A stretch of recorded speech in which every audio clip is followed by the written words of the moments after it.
Përshëndetje të gjithëve dhe mirë se erdhët përsëri. Sot do përgatisim së bashku një nga ato recetat që të kthejnë pas në kohë dhe të ngrojnë shpirtin. Është lëng me mishqingji dhe hudhra. Është një gatim tradicional, i pasur në shije dhe shumë i thjesht për t'u realizuar. Eja ta përgatisim së bashku.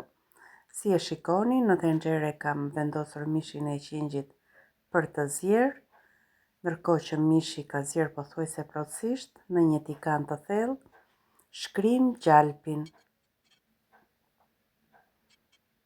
Pasi gjalpi ka shkrirë plotësisht, shtojmë 4 lugë të gjellës me miell. Gjithmonë sasia e miellit varet edhe sa do përgatisni, sa gjellë do përgatisni. Unë zakonisht përgatis 5 deri në 6 pjata. E zverdhi miellin, por jo t'i japim ngjyrë, thjesht të largohet ajo aroma e miellit.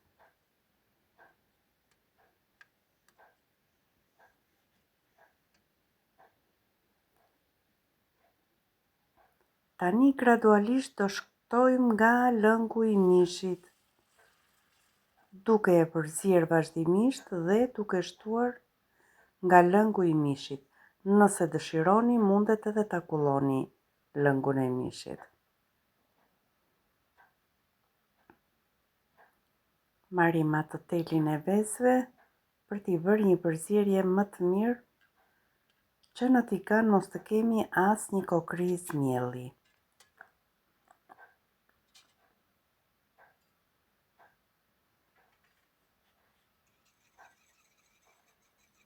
Vazhdojmë ta përziejmë pa ndërprerje derisa mielli të shpërbëhet plotësisht.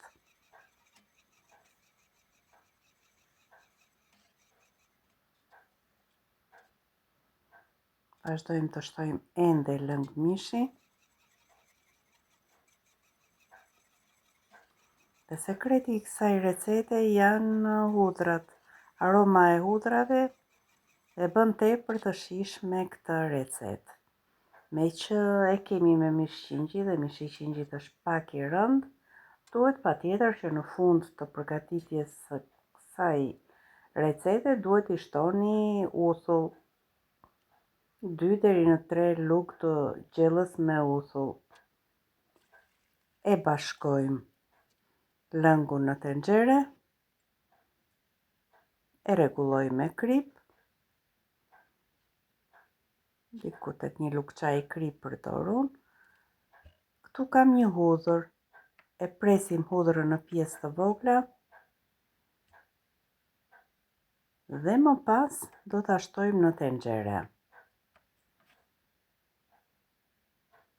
Këto receta janë kaq të thjeshta dhe kërkojnë shumë pak përbërës. Unë i përgatis her pas here, pasi edhe në familje i pëlqejnë shumë receta tradicionale.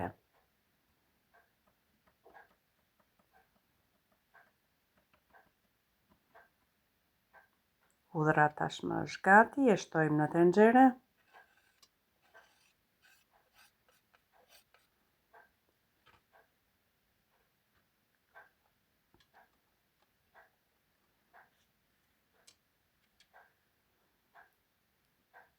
I shtojmë pak piper të zi, mua më pëlqen dhe ky mix i erëzave.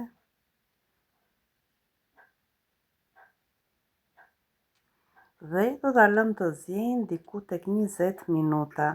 Ky është momenti kur t'i shtoni uthullën, e ziejnë për 20 minuta që lëngu të marrin atë teksturën e duhur.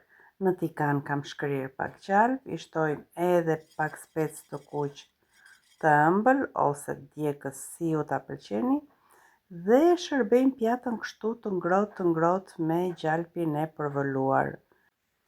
Mund t'i grini edhe majtanoz holl, do t'i shtojmë edhe pak piper të kuq dhe ja ku e kemi pjatën gati. Shpresoj që kjo recetë ju ketë pëlqyer dhe ta provoni edhe ju në shtëpinë tuaj. Mos harroni të bëni like, subscribe për më shumë receta të tjera. Me dashuri nga kuzhina ime.